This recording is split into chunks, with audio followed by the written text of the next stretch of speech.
Assalamualaikum warahmatullahi wabarakatuh. Perkenalkan saya Jirni Hidayah S, peserta PPG LPTK UIN Sayyid Ali Rahmatullah Tulungagung. Wassalamualaikum warahmatullahi wabarakatuh. Assalamualaikum. Waalaikumsalam. Kata kedua. Istaidu salih. Assalamualaikum warahmatullahi wabarakatuh. Assalamualaikum warahmatullahi wabarakatuh. Adua.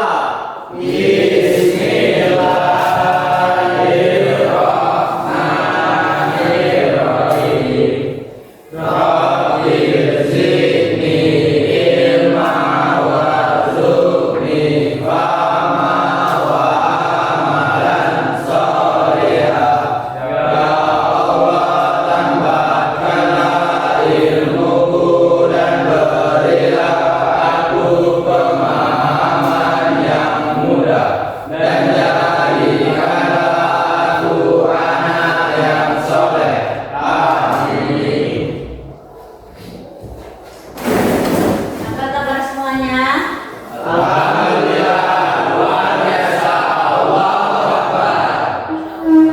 Siap semuanya berarti ya? Nah, coba Anda bisa bawa mejanya, ada sampah atau sesuatu yang tidak enak dipandang. Ada Bu. Ada. Oke, terima kasih. Ada semua kita di sini? Ada yang sakit Bu. Oke, dulu apa absennya? Ade, Ada Bu. Ahmad, Ada Bu. Aji, Ada Bu. Aldo, Ada Bu. Dedi, Ada Bu. Fahri Andika. Sakit Bu. Sakit apa sekali? Belum tahu Bu, belum menjenguk Bu. Udah lama sakitnya? Dari semalam Bu. Teman-teman tuh ya. Fahri Rena, Ada Bu. Gusti, Ada Bu. Ibnu, Ada Bu. Muhammad Arifin, Ada Bu. Kevin, Ada Bu. Muhammad Arya, Ada Bu. Raihan, Ada Bu. Rivaldo, Ada Bu. Ramadhani, Ada Bu. Revan, Ada Bu. Reza. Ada Bu. Nanti hanya si Fahri Andika. Oke, nanti semuanya. Ibu meminta kamu untuk membuka surah Ali Imran ayat 110. Sudah? Nah, coba baca. Revan. A'udzu billahi minasyaitonir rajim. Bismillahirrahmanirrahim. Kuntum khairu ummatin ukhrijat lin-nasi ta'muruna bil ma'rufi wa tanhauna 'anil munkari wa tu'minuna billah. Walau amana ahlul kitabi lakana khairan lakum minhumul mu'minuna wa aksaruhumul fasiqun. Terima kasih Revan. Lanjut. Coba baca Ibnu. Bismillahirrahmanirrahim.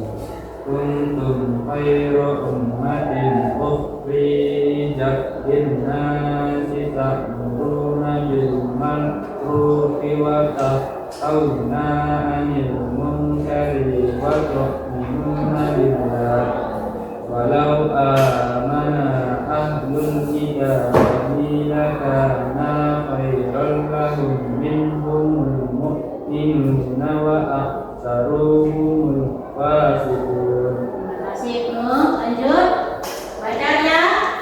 Bismillahirrahmanirrahim.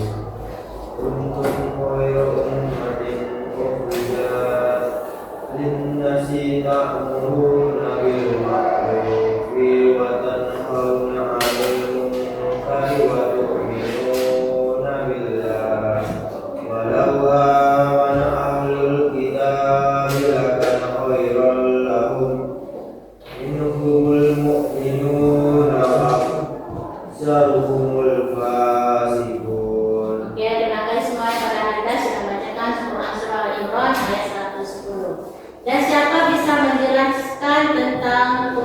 surah Al-Imran 110 tersebut.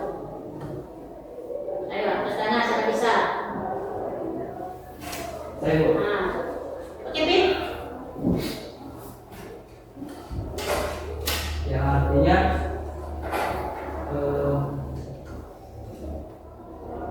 kamu umat Islam adalah umat terbaik yang dilahirkan untuk manusia. Selama kamu menyuruh berbuat yang makruh, mencegah dari yang munkar, dan beriman kepada Allah. Seandainya ahlul kita beriman, tentulah itu lebih baik bagi mereka. Di antara mereka ada yang beriman, dan kebanyakan mereka adalah orang-orang yang fasik. Nah, itulah intinya dari Quran Surah Al-Imran ayat 110. Dan sebelumnya ikutan sama anda semuanya. Sebelumnya kita mempelajari apa? Sedikit ini sebelumnya. Kemarin belajar apa kita kemarin? Tentang apa? Berbayar, belajar, minuman keras dan narkoba. Oke. Sekarang kita ikutannya dulu. Ada intisarian yang mudah itu apa itu narkoba? Kalau bisa setanan. Siapa? Katakan. Apa itu narkoba? Saya Bu. Nah, apa itu narkoba?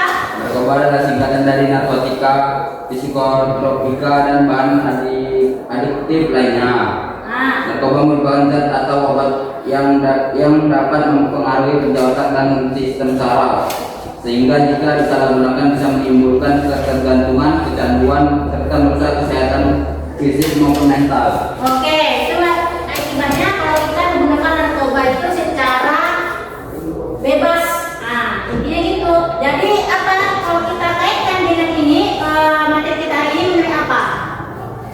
Menegakkan Islam dengan santun dan damai melalui dakwah, khutbah, dan tabligh. Ah, itu dia. Dakwah tabligh. Apa itu dakwah? Ayo, Ananda. Apa itu dakwah? Saya Bu. Ah, silakan. Dakwah adalah mengajak orang lain untuk meyakini kebenaran ajaran Islam dan mengamalkan syariat Islam agar tercapai pola hidup lebih baik sehingga tercapai kebahagiaan dunia dan akhirat. Oke, kalau kamu kaitkan bagaimana dakwah kamu bagi teman kamu yang menggunakan narkoba? Bagaimana kamu dakwahinya?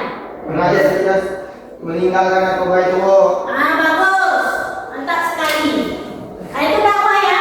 Dakwah adalah mengajak teman untuk lebih baik lagi dari yang sebelumnya, yaitu menjauhi narkoba. Contoh dari teman kamu. Apa itu tabligh? Ayo, apa tabligh? Tabligh adalah upaya menyampaikan ajaran Islam kepada orang lain. Ajaran Islam kepada orang lain. Kalau kamu contohkan mengenai implementasi yang mana? Bagaimana itu contohnya? Hah? Menyampaikan Nah, kebenaran. menyampaikan kebenaran bahwasanya implementasi itu tidak baik dan dilarang oleh agama Islam. Ada itu kemudian apa itu khutbah? Kalau bisa khutbah. Ah, Khutbah menyampaikan pesan tentang takwa sesuai dengan perintah Allah Subhanahu Wa Taala dengan syarat rukun tertentu. rukun tertentu. Jadi ini khutbah ini dilaksanakan pada rukun tertentu itu maksudnya apa? Pada sholat Jumat, sholat Id, Ah, dan sholat lainnya. oke, sholat Id paling utama sekali Idul Fitri dan Idul Adha. Yaitu sholat Jumat. Nah, ini aja ya. Kita kaitkan dari materi kita sebelumnya dengan materi kita hari ini, yaitu apa materi ini? Menebarkan Islam dengan santun dan damai melalui dakwah, khutbah, dan tabligh. Oke. Oke, masuk tujuan pembelajaran kita hari ini. Yang pertama yaitu dakwah, apa lagi? Khutbah Bu. Khutbah. Yang ketiga tabligh. Yang ketiga Tabligh. tabligh. Jadi tujuan kita hari ini, tujuan kita adalah menganalisis. Nih, menganalisis. Pertama, dakwah, khutbah, dan tabligh. Dan oke, dari karena itu Ibu kemarin sudah membagikan kamu Ananda semuanya berkelompok. Jadi oleh karena itu Ibu akan membagikan kamu berdasarkan materi kita yaitu pertama dakwah, khutbah, dan tabligh. Ini adalah kelompok dakwah, yang ini adalah kelompok tabligh, dan ini adalah kelompok khutbah. Sebelumnya ibu udah sama kamu dulu. Ibu bilang pertama, tepuk semangat.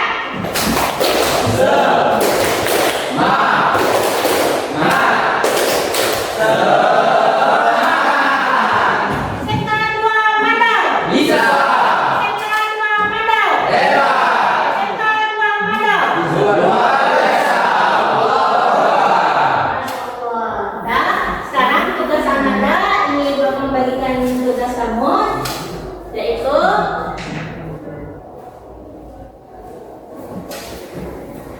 ini kamu buat ini apa benar yang ini mana tadi kamu pertama?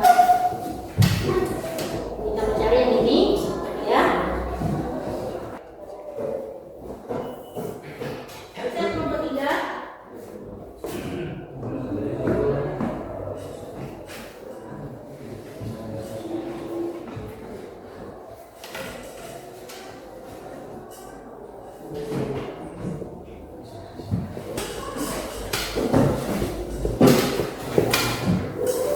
Bapak dengan ada siap? Oke, silakan kelompok 1 bacakan hasil presentasinya.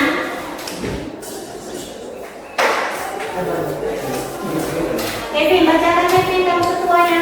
Oke Bu, kami dari kelompok 1 akan menjelaskan Silakan berdiri Kevin.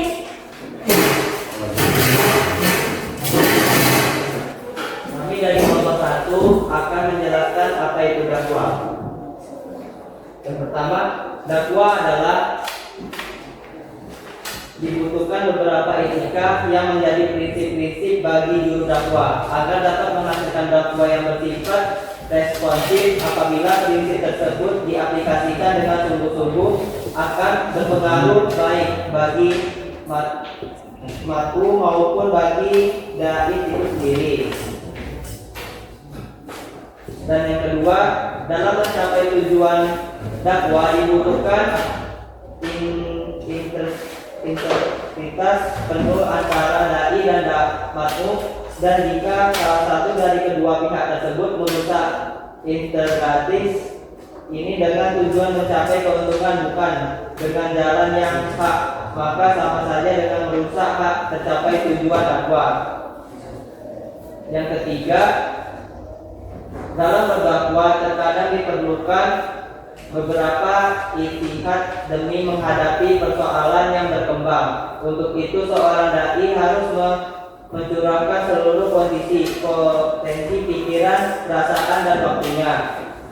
Dakwah membutuhkan usaha ilmiah, ilmu yang menyangkut dan tindakan strategi, karena Allah telah mengingatkan orang-orang yang berilmu menyampaikan kebenaran dan menjaga dirinya dari kejahatan. Amar ma'ruf nahi munkar tidak mungkin terlaksana tanpa adil teknologi seiring berkembangnya manusia. Nah, itulah dari hasil presentasi kelompok 1. Ada ditanyakan untuk kelompok 1? Ada? Siapa bertanya? Kelompok 1 yang dakwah? Ada?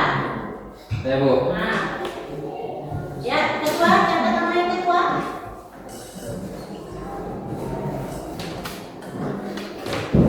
Ada. Ya. Agar tujuan dakwah tercapai, bagaimana seharusnya dakwah Islam itu dilaksanakan? Oke, ada lagi yang bertanya? Saya dari kelompok 3 ingin bertanya, mengapa dibutuhkan sikap intelektual yang tinggi dalam berdakwah? Kenapa? Ayo, kalian yang menjawab, jangan ganti saja.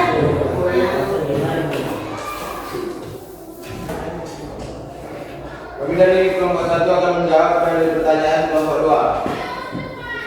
Jawabannya adalah dalam menciptakan tujuan dakwah dibutuhkan integritas penuh antara dai dan mad'u. Dan jika salah satu dari kedua pihak tersebut merusak integritas ini dengan tujuan mencari keuntungan, bukan dengan jalan yang hak, maka sama saja dengan merusak harapan tercapainya tujuan dakwah. Pertanyaan dari kelompok 3. Jawabannya adalah hal tersebut tidak benar kedua pihak demi menghadapi persoalan yang berkembang. Untuk itu seorang dai haruslah mencurahkan seluruh potensi, pikiran, perasaan dan waktunya dapat membutuhkan usaha ilmiah, ilmu yang menyangkut teknik dan strategi, karena Allah telah mengingatkan orang-orang yang berilmu untuk menyampaikan kebenaran dan menjaga diri dari kejahatan, amar ma'ruf, nahi mungkar. Tidak mungkin terlaksana tanpa adil. Teknologi sering berkembangnya keberadaan manusia. Bagaimana kelompok 2 dan 3? Jelas? Ya, benar. Jelas. Oke. Benar. Tepuk tangan untuk mana sekali nomor 1 dengan suaranya yang wow, yang keras ya. Oke, lanjut kelompok 2 yaitu mengenai tentang tablik. Bacakan hasil diskusi kamu.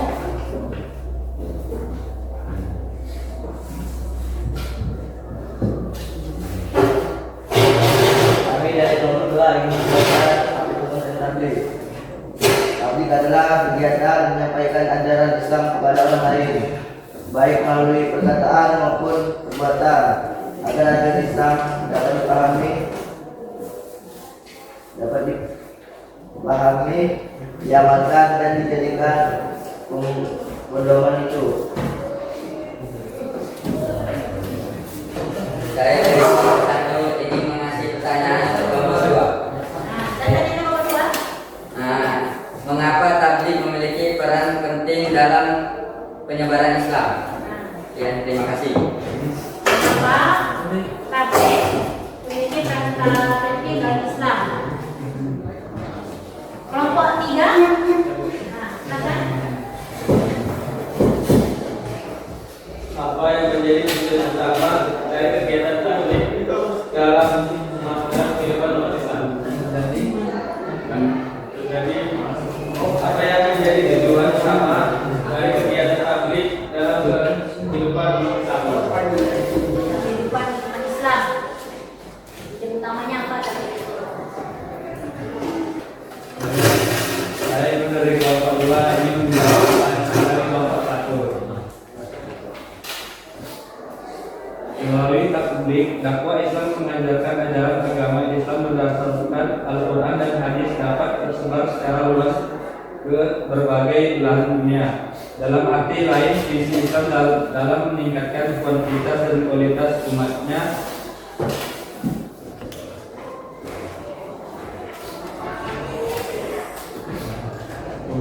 semakin mudah. Itu dari jawaban dari itu. Kelompok 1. Kelompok 1. Bagaimana kelompok 1? Ya, Bu. Lanjut. Balik untuk kelompok 3. Dengan begitu dapat dikatakan bahwa kegiatan tabligh dilakukan dengan tujuan untuk menyampaikan risalah atau ajaran Allah dan Rasul kepada seluruh umat Islam, sehingga dapat diterapkan langsung dalam kehidupan sehari-hari. Oke. Terima kasih kepada kelompok 2. Berikut kelompok 2.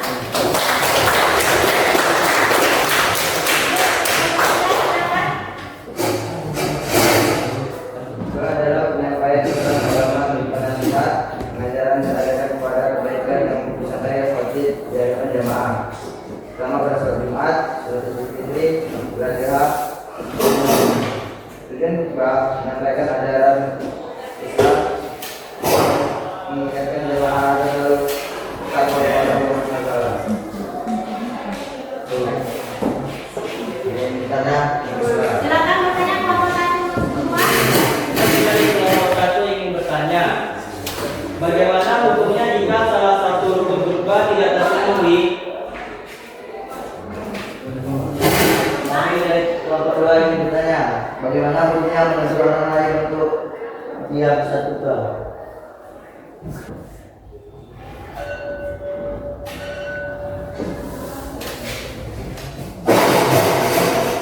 Baiklah, saya akan menjelaskan dari Kevin dari kelompok 1. Menurut ulama, sholat Jumat menjadi tidak sah apabila tidak didahului dengan dua khutbah. Dasarnya hukum ini adalah bahwa Rasulullah SAW tidak pernah berkhutbah Jumat kecuali beliau berdiri dari dua khutbah yang diselingi untuk duduk di antara keduanya. Kelompok satu. Oke. Gimana nomor satu? Ya Bu, satu. Lanjut. Saya akan menjawab dari kelompok 2, yaitu jika kamu menegur jamaah lain dengan mengatakan diamlah ketika khotib sedang khutbah, maka Anda telah menggugurkan pahala Jumatmu. Hadis riwayat Bukhari Muslim.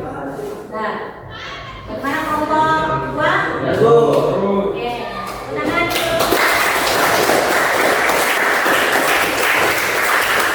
Terima kasih kepada Anda semuanya sudah menyampaikan presentasinya dengan bagus. Untuk baiklah kita memperhatikan di depan.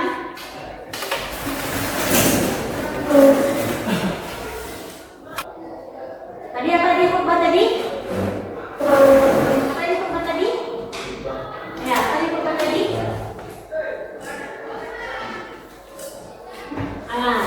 Khutbah kita ada di sini bahwasanya dalilnya terdapat pada Quran surah An-Nisa ayat 115. Nampak kamu sini kan? Oke. Nah ini dia pengertiannya. Yang pertama di sini Anda lihat kalau menurut bahasa yaitu khotbah yang tubuh khotbah tadi. Berarti artinya adalah berbicara, ceramah dan pidato. Salah satunya yang akan sampaikan tadi lah. Bahwasanya ada misalnya kita kaitkan materi kemarin itu mengenai tentang yaitu mengenai tentang perilaku menghindari perkelahian pelajar, minuman keras dan narkoba. Itu dia khutbah. Nah, kemudian itu kita lihat di sini ada ketentuannya, yaitu ketentuan harinya. Khutbah dilaksanakan apabila tiga hari, tiga macam. Pertama, sholat Jumat, hari raya Idul Fitri dan hari raya Idul Adha. Itu maksudnya ya. Tuh, jadi bedanya beda ya. Kalau khutbah itu ada ketentuannya harinya daripada dakwah dan tabligh. Nah, ini kamu lihat sini. Kalau istilahnya di sini dia katakan berpidato di atas mimbar. Ini laki-laki atau perempuan nih yang berpidato khutbah nih? Laki-laki. Jadi laki-laki diwajibkan untuk sholat Jumat. Oke, lanjut. Ini dia sebab-sebabnya. Nah, pertama ini kamu lihat di sini. Nah, ada sholat Jumat, kan? Itu di sini bagaimana sholat gerhana, berbanikah, itu khutbah. Persamaan perbedaan. Ketemu kita nih. Tadi sudah kamu bacakan tadi adalah penyampaian dakwah, tabligh dan khutbah. Ini perbedaannya. Bisa nampak kan? Persamaan pada khutbah dan tabligh. Kalau persamaannya apa? Bentuk kegiatannya amar ma'ruf nahi munkar. Iya, sama. Kalau persamaan perbedaannya apa? Khutbah dilakukan oleh laki-laki. Bisa laki-laki dan perempuan. Berarti posisi khutbahnya adalah laki-laki. Kemudian untuk persamaannya itu kegiatan untuk mendakwah ajaran Islam. Kalau ini itu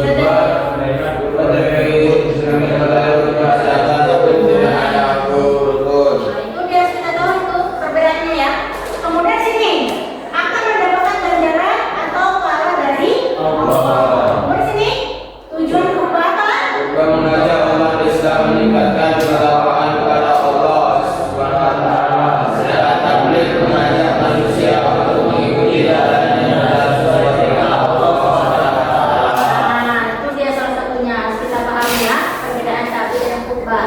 Besok ada yang mau tanya apa sih arti khutbah itu? Ini jawabannya. Oke, ada yang sini jelas? Jelas. Oke, jelas. Lanjut.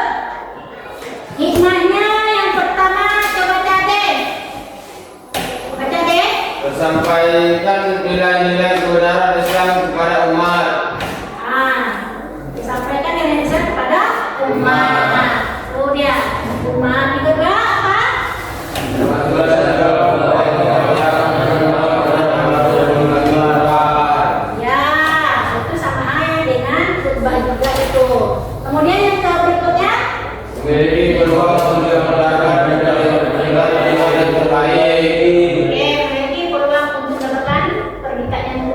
baik.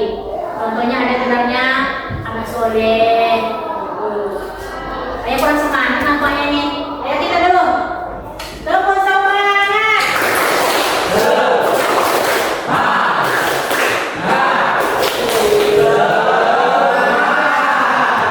Kan, Pak? Bisa. Kan, Pak? Hebat. Kan, Pak? Luar biasa.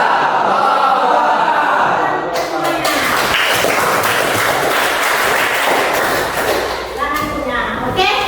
Nah, sampai sini ada yang ditanyakan lagi? Tidak boleh, Bu. Silakan Anda siap kelompok 1, kelompok 2, kelompok 3. Kasih kesimpulannya. Boleh, Bu. Ya, apa kesimpulan kelompok 2? Kesimpulan dari khutbah, tabligh dan dakwah adalah semuanya merupakan bentuk usaha penyampaian ajaran Islam untuk mengajak umat pada kebaikan dan menjauhi keburukan. Nah, itu kesimpulan dari seluruh khutbah, tabligh dan dakwah. Kelompok 1 gimana? Kami buat kesimpulan yang dakwah aja, Bu. Iya, tidak masalah. Kesimpulannya adalah dakwah adalah kewajiban setiap muslim untuk menyampaikan kebenaran Islam dengan cara yang bijak, penuh kasih sayang dan memberikan teladan agar umat manusia mendapatkan petunjuk serta kebahagiaan di dunia akhirat. Nah, kelompok 3 gimana? Ya, silakan. Yaitu khutbah adalah menyampaikan nasihat agama, menyampaikan nasihat agama yang biasanya dilakukan pada sholat Jumat dan sholat Id. Khotib wajib memenuhi syarat tertentu. Khutbah dilaksanakan 2 kali dengan duduk di antaranya, serta memuat 5 rukun: hamdalah, sholawat, wasiat taqwa, dan ayat Al-Quran dan doa. Khutbah disunatkan tidak jelas serta menghadap dulu.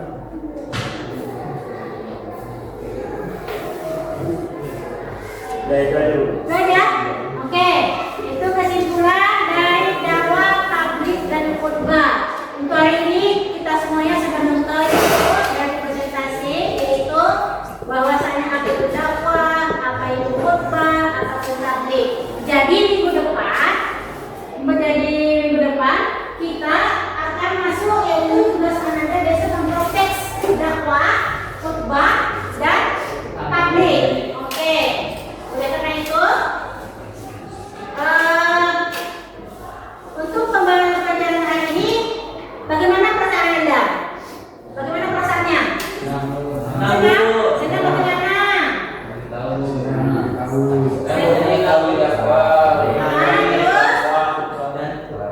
Khutbah dan tabligh. Oke, Anda semuanya, inilah dari hasil pembelajaran kita, yaitu intinya yaitu kita sedang mempelajari tentang menganalisis dakwah juga tabligh oleh presentasi kamu, dan sudah sangat luar biasa, semangat luar biasa dan bagus tampilnya. Dan oleh karena itu hari ini kita tutup materi kita kemudian kita menganalisis. Besok kita lanjutkan lagi membuat teks dakwah. Nah, oleh karena itu, marilah kita baca doa dipimpin oleh ketua kelas. Sa'idu Salim.